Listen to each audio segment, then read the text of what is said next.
Hello everyone, this is Samuel Chang and I'm here for Joiner English. Today we're going to be covering section 5.3, Pros and Cons of the Electoral College. So this is kind of a case study over an article written, two articles in fact, written for the Electoral College and against the Electoral College. And I'm hoping this will help you all to see both sides of a story for an argumentative essay. So this is kind of a case study, like I said. So this was originally going to be covered in class with discussion, but since obviously we can't do discussion at this point, I'm going to be covering this with the article in front of me so that we can just annotate and discuss, or annotate and kind of discuss through the article itself. So let's go ahead and get started. Let me share my screen. Okay. So you'll see what I have in front of me here. The main argument of each article is A, and then these are all parts of annotation. So we're going to go through the article itself and annotate for these four concepts right here. Let me scoot this up, I'm sorry. The main argument of each article, claims for the Electoral College, claims or reasons against the Electoral College, and evidence that's used to support either of these claims. So these are the four things we're going to be annotating today. And we're also going to be discussing, now using these texts, what do you think? Should we keep or get rid of the Electoral College? So be thinking about that question by yourself, because I want you to kind of have an opinion on which side you agree with the most by the end of this. So it's one thing to be thinking about. And of course, the big question down here, I'm sorry, I should have scooted this up. Do you think your vote matters, right? Because the whole point of the Electoral College, or the whole point of doing away or not doing away with the Electoral College, is to make sure everyone's vote matters, right? Because we want to represent fairly everyone, right? So now that we have these questions in front of us, I'm not going to keep these on the screen the whole time, but I will keep these in front of me so that we can go through and mark these letters. So we're going to go through and annotate, marking letters A through D whenever we see arguments, claims, reasons for, against, or evidence. So we're going to go through and read this article. So the title of this article is Pro-Con, Should We Do Away with the Electoral College? And we see this picture right here. This is, of course, the Clinton versus Trump election in 2016. And this is showing Electoral College votes, of course, for the two candidates, and this is on the Empire State Building. And this article has, in fact, two sub-articles inside of it. A pro sub-article right here, and then if you go 2 pages later, there is or 1 page later, rather, there is a con sub-article down here. Okay. So we're going to start with pro, and this is not pro the Electoral College. This is pro doing away with the Electoral College. So this is trying to get it away, right? This is trying to get rid of it. So let's go ahead and start annotating, and we're going to read through this together. So the pro titled, the title is, Let's Give All Voters an Equal Voice. Now, this is a really good title, right? Because this isn't really specific to any one side. Like, both the pro and the con sides want to give all voters an equal voice, right? That's not, single-sided. So they're saying that we should do away, but they're not saying that in the title. They're saying something neutral in the title so that you'll keep reading, so that it'll get your attention. And that's a good thing to do.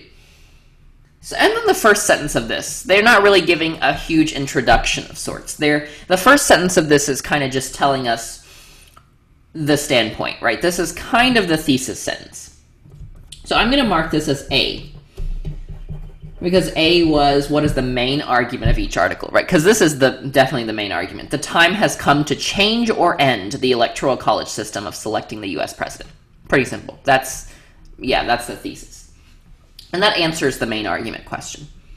Going on to the next paragraph right here, it says, each state has a certain number of votes in the Electoral College, depending on the size of its population.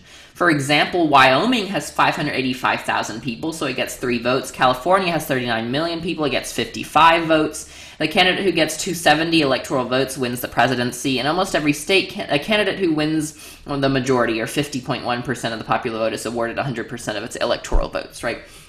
So this right here is background info, right? And it's good for the author to give us a bit of background info, because if we don't know very much about the Electoral College, then we need this background info. And one thing I forgot to mention, on the website, below this video, you're going to find another video that's a TED, kind of 5-minute, really short TED Talk that explains the Electoral College. I would like for you to watch that first so you know what we're talking about. Plus, it's very interesting. I watched it myself, and I wasn't bored at all. So go ahead and watch that, and that's on the website below this video on the same page. Okay, so now we're given a bit of background info. This is not as thorough. This paragraph is not as thorough as the video. That's why I'm asking you to watch the video. But this background info kind of gives, readers a bit of background on what they're talking about, so you're not completely confused, even if you haven't, watched the video or you don't know anything about the Electoral College. Let's keep going. Historically outdated. That's the first claim, right, against the Electoral College. So we're going to label that C. That's the first claim against the Electoral College. Because they're saying the Electoral College, let's read on, and then we'll talk about what it's saying. So it's saying the Electoral College is an outdated result of a constitutional compromise from a different America. Now, notice all of these words right here. It's basically telling us the Electoral College doesn't work anymore, right? Saying it's outdated, it's a compromise, and it was from a way different America, which is true, right? It was from the 1700s. So they're stating, they're stating a piece of evidence for the claim of an outdated result. There were fewer states back then, and the popular vote, counting all American votes, didn't exist, right? Because there was no popular vote. So there was no national popular vote. Back then, they're saying each state conducted their own election and then, sent electors to elect the actual president. So they're saying back then, a popular vote electing a president was not possible, but now it is, so we should do it. So that's kind of what they're trying to mention here. Let's keep going. The Electoral College's original goal to ensure smaller states had enough representation is important. Majorities should not have an unchecked ability to force their will on the minority. This is similar to how each government branch, judicial, legislative, and executive, should be checked and balanced by the others. Okay, so you get the idea here that they are promoting fairness. They're promoting the checks and balances. And the next paragraph right here brings us a bit of evidence. So this is all, kind of stuff to support the claim that's not factual evidence, right? This is just some of it's background knowledge, and others of it is, trying to persuade you, kind of a discussion sort of, trying to persuade you that Electoral College is not fulfilling its original goal anymore. The next paragraph gives us some interesting evidence. So it's saying, well, I need to support the claim that smaller states already have enough representation. We don't need to continue, right? So they do support this claim. How do they support this claim? Well, they said, well, the legislative branch is set up and already achieves the goal of balancing power. So that's the first piece of evidence. It's saying it already achieves the goal of balancing power, so we don't need the Electoral College to balance power even more.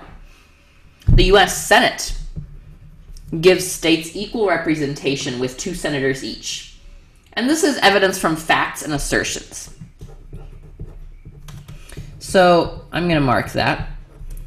There's no numbers in this whole article, but you don't have to have numbers to support a claim, right? Sometimes numbers, in fact, make the readers more confused than it does support your claims. So use numbers cautiously, but definitely when you see a paper without or article without numbers, that does not mean it's not valid. So let's go on. It says the U.S. Senate gives states equal representation with 2 senators each. The House of Representatives, however, allocates representation based on population. So that's evidence, right? That's literally factual evidence. And then the next paragraph says, another balancing effect is the Senate's enormous power beyond shaping legislation. It also shapes the judicial branch and approves key executive branch administration leaders. This gives states a healthy voice in shaping government. So the point right here is that it's outdated and we don't need it anymore because right now the Senate has so much power that it does the original goal of, equalizing smaller and bigger states, right? So that's, of course, the main point there. And this is the bulk of the evidence right there. And then, however, the Electoral College system can produce a president without a majority of popular votes. This could make the balance shaky. So right here, it's basically telling you, it's telling you that we don't need it because it's outdated, but right here, it's kind of shifting you to the next, next point right here. So it's kind of a transition, right? And it's also saying, well, it could make the balance shaky. So it leads us into the next point, right here, the current political situation. And it can produce a president without the majority vote, right? And that also acts as a piece of evidence because it's a fact that you can produce a president from the Electoral College without the majority vote. Let's go to the next point right here. The current political situation. Imagine a scenario where the executive branch is led by a president who did not receive a majority of the popular vote. The Senate might also be controlled by allies of the executive branch. These senator states could have smaller populations than other states. And this point is telling our story by making a possible situation, right? While this situation may never happen, it's saying there's still a risk of it happening. And this is a bad situation, right? For the Senate and the presidency to be controlled by, the same party that is a minority in the country, right? That's not a good thing to happen, right? So it's saying, well, here's a piece of evidence. I'm going to mark that D, saying that, well, the Senate might be controlled, and then these senator states could have smaller populations than other states. So you have a Senate controlled by the minority and a presidency controlled by the minority, which is giving the minority too much power, is what it's trying to say. This scenario would produce a situation where enormous governing power is concentrated in favor of the minority. This is interesting.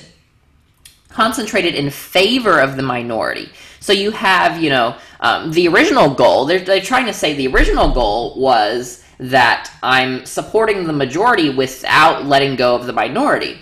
But now you have supporting the minority and concentrating it in the minority's hands, whereas the majority is not getting as much power, which is not the original goal.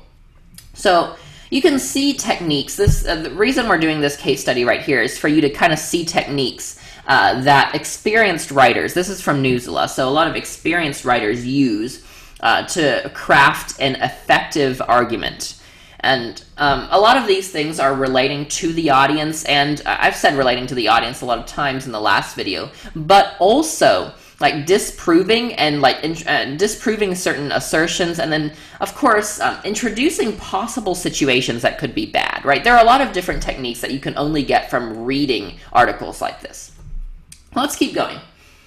So that's a possible situation. Right here we have, too much power, right? And that was not the original goal of the Electoral College. And that is why they're saying, that's another supporting point to say that it's outdated, because right now, not only is it not necessary, in fact, it's bad now, is what they're trying to say. The current system also encourages presidential candidates to concentrate their campaigning and, if elected, their lawmaking attention on a small number of states, which might not be the majority of states, right? Because they are looking for those states with a huge number of electoral votes. Time for change. So this is a conclusion and kind of a call to action, which is good, right? If you write a bunch of reasons why this should happen, and A, B, C, D, E, and F reasons why this should happen, and then at the end, you're just like, okay, this is over, then your readers are not going, to take any action, right? At the end of an argumentative essay, if that argumentative essay is designed to make your reader take action, then you need to remind them of the action they need to take, which is why this final part is called time for change. This is kind of our call to action here. Don't get this wrong. This is not another point, right? This is just a conclusion here. Let's go ahead and read through this. There are several efforts to correct this. The most direct effort is trying to amend the Constitution, which is hard. A more indirect effort is the National Popular Vote Interstate Compact, which says that states would award their electoral college votes to the winner of the popular vote, no matter the outcome in their individual states. The outdated electoral college system can create an imbalance of power that can negatively affect your life and should be changed. So, this right here is telling you best way to take action, right? It's telling the audience, well, there's a few ways to take action, but, the National Popular Vote Interstate Compact, NPVIC, which we'll talk about in the next passage also, is the best way to take action because you don't have to change the Constitution. So there you have, kind of a call to action that is very specific. So a good argumentative essay that convinces readers to do something always has a specific call to action at the end. And why is this call to action so important? Well, like I said, if you want your readers to do something, you have to remind them of their duty at the end. If they support your cause, then they should do something. And then finally, they have this, short, one-sentence final conclusion. It's something to think about, right? You have your call to action, which is for people who support your claim, right? And then something to think about for people who might not necessarily support your claim. So it's saying the outdated electoral college can create an imbalance of power that could negatively affect your life and should be changed, right? That's really great because it makes sense that, if I'm supporting it, I would read this take action part and I'd be like, okay, that's a good way to take action. But if I don't necessarily support it, I'm at least given something to ponder over and maybe I'll change my mind. That's a good way to end an article here is to give just, a brief, discussion prompt of sorts that you can think about.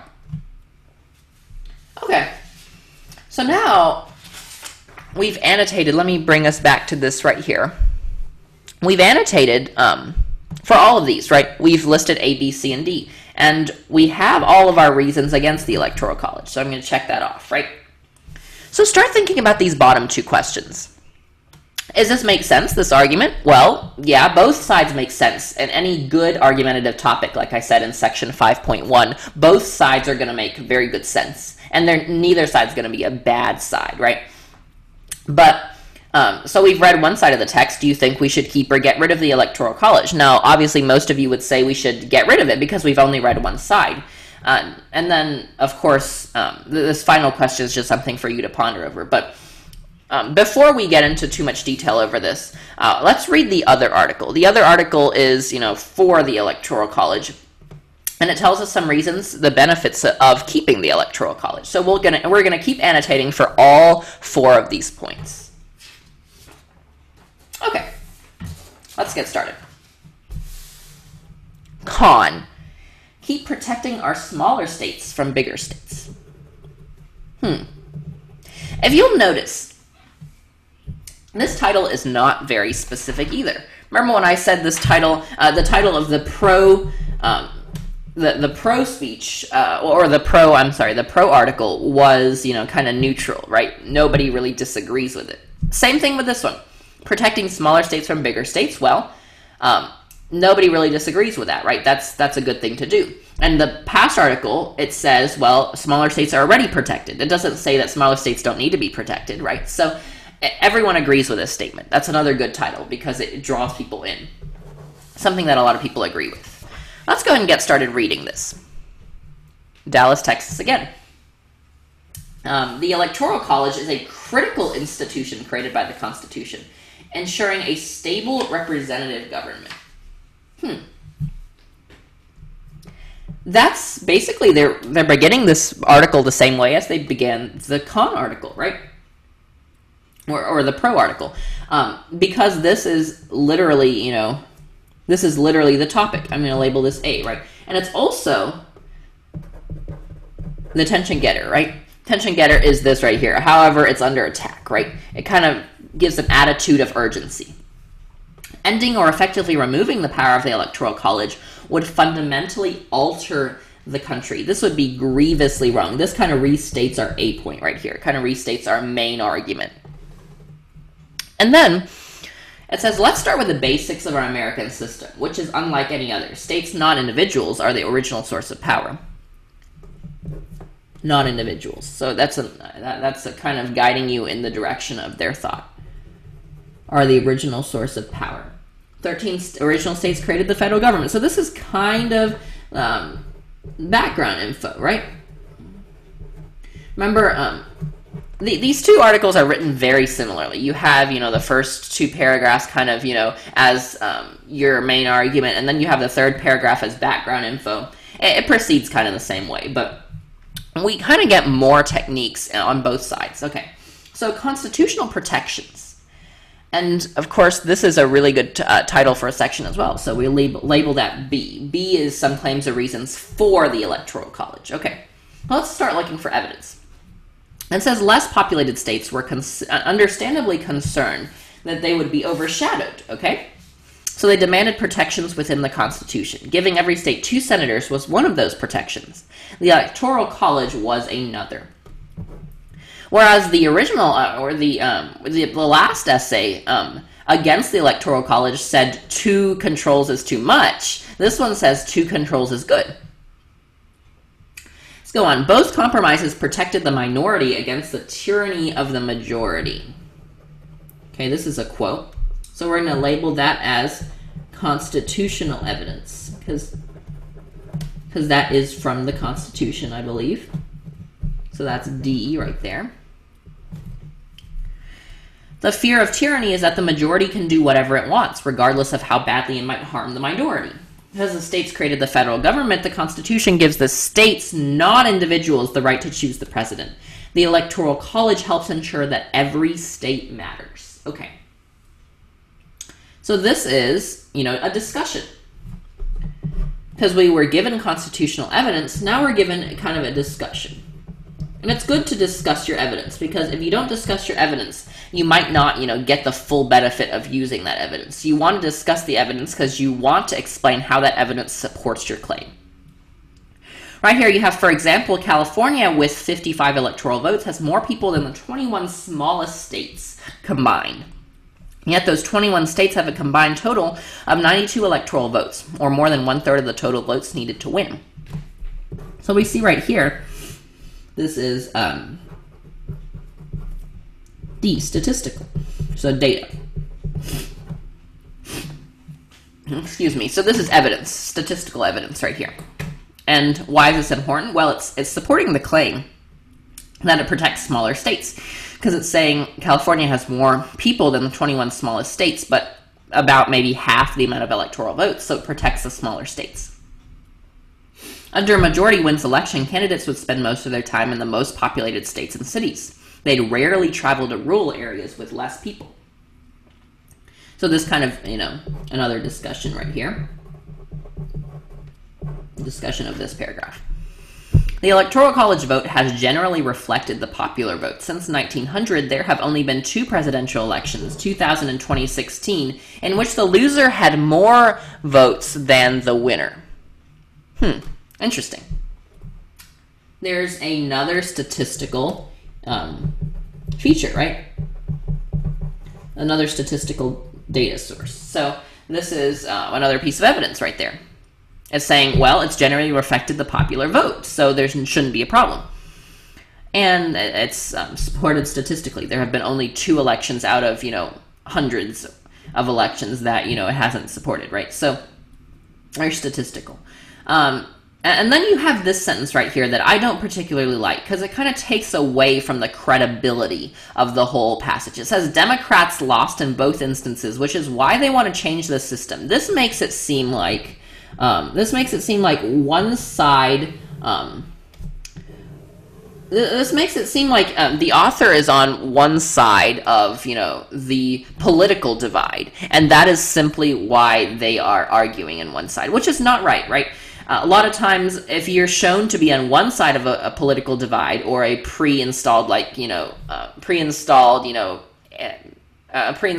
debate, if you show yourself to be on one side, and then you attack the other side when not really trying. Your argument isn't about attacking the other side, but you kind of attack the other side inferentially. It's not a good thing because it kind of decreases the credibility of your argument. It makes you seem like you're only supporting this one side because you're on one party. You know, that's not a good thing to do. But they did it here, so it gives us a chance to kind of mention why we shouldn't do that. And then it goes on to say, fortunately, only a constitutional amendment can change the Electoral College. The Constitution's creators made that process very difficult. Okay, that's interesting. They made the process very difficult. So they're giving you, you know, kind of a discussion and even more background knowledge here to tell you, if you support our claim, don't worry, right? It's not going to happen anytime soon. So, you know, just keep supporting our claim. Don't, you know, you don't have to take immediate action, excuse me. So that's what this is saying. And you can see that throughout this constitutional protections here, they're basically going, you know, a paragraph of evidence, a paragraph of discussion, a paragraph of evidence, a paragraph of discussion, which is a good way to write, right? You don't have to split them into, you know, 3-sentence paragraphs, but it's a good way to write if you, you know, it's kind of like a PED, and then you add a bunch of EDs. So you have a point, ED for each paragraph. So you kind of have the, you know, the point, and then evidence discuss, and then evidence discuss, because you need to explain how your evidence supports your claim, or else your evidence isn't really there for a reason. Okay, last point right here. It's kind of short. State support. Here's another point. I'll just label that B. So Democrats are pushing a workaround called the National Popular Vote Interstate Compact, NPVIC. NPVIC legislation would require a state's electors to vote for whoever wins the national popular vote. And remember when I said it's a good thing to use kind of a possible situation to support your claim? Well, this is another example of that. Right here is another possible situation, or a theoretical situation. And I like this because it kind of relates, you know, this discussion and this, you know, point to you and your life. So looking at this, it says, if my state of Texas votes for a candidate, I want my state's electors supporting that candidate. I don't want them to vote for someone who won in another state. Now, this is extremely powerful because it relates, you know, something that not very many people can disagree with the point they're trying to make. So it's saying, well, if my state, you know, votes for the Democratic side and the rest of the country votes for the Republican side, well, I want my state's votes to still be Democratic, not Republican. So that's what they're trying to say here. And which is great because it's a possible situation that relates to your audience. And that's really good. If you want to debate for or against something that might happen in the future, then it's good to use a possible situation kind of evidence. Last paragraph says, for more than 200 years, the Constitution and government have served as a model for representative government. Do we really want to reverse that success story just so Democrats can win a presidential election? This is obviously on one side of the party divide, which I don't like a lot, and it decreases the credibility. But there are a lot of good things in this article, like a good discussion, evidence discussion kind of format, because that's a good, clear kind of a good clear outline for your article or for your essay. So this has a lot of good things to learn from, even though it has, you know, a political divide. But and this, again, you can see these two are written very similarly. This ends with a question to think about again, right? And both of these articles end with a question to think about, that or something to think about. The last one wasn't necessarily a question, but it's definitely something for people on both sides of the pro-con to think about, right? So it's good to have something to think about. And something to think about is usually for people who are against your claim.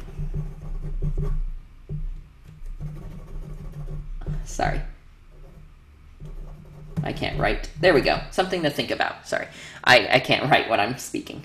So, there we go. And this page doesn't have anything. It has a brief biography. So, why is it that we're reading this article? Well, I believe we wanted you all, Ms. Joyner and I wanted you all to see kind of an effective way of that professionals write a pro-con essay. And obviously this one's on clear two sides, right? It's on clearly two sides, but you can see the counter arguments. Like, let's go through a few of the counter arguments they had. Well, they had the original goal, and they're saying, well, the goal was great and all, right? We love the goal. The original goal was great. The founding fathers did it well, but they're saying there's enough, kind of checks and balances between big states and small states already. Yeah, there's enough. Like, we need to get rid of the Electoral College because it's not necessary anymore, and it's in fact bad. So that's kind of a rebuttal and a counter argument and rebuttal there. And then you can see in the other in the con article right here. I'm sorry, I just touched that microphone. In the con article right here. You can see a lot of counter arguments as well, like you're saying, concerned that they would be overshadowed, and you can see, well, let me try to find one. So you can see down here, there are some counter arguments, especially in the state support category, that are good to ponder over, because it's good credibility to have counter arguments here to support your claim. And as I've said in the previous two sections, it's always good to go over a lot of examples of pro-con. This one's a political example, and the one we went over, last time was kind of, and in 5.2 was kind of a non-political example. But it's good to go over, different kinds of pros and cons to kind of figure out, because you know what pro-con lists are, right? Pro-con lists are basically a bunch of claims that you can choose from to write an argumentative essay. So pro-cons are great and all for writing your argumentative essay, especially they can be used as, like I said, the claims. So it's good to look at different types of pros and cons, different types of argumentative essays, because they are different and they have different strategies. I can't list for you all the strategies all of the pro-con or argumentative essays in the world use, because you kind of have to view examples in order to kind of know what they use. Okay, so that's kind of what I had for you today, and I hope you learned a lot from this Newsla article. You can find this article. I will upload it on the website, and it will be below the this video, and you can go back and look over it. And I recommend you watch the thing over the Electoral College, the video. That's below this video as well. It's kind of a short TED Talk that's over the Electoral College. So I hope y'all are doing well, and if you have any questions, again, feel free to contact Ms. Joyner or myself. Okay, thank you, and have a great day.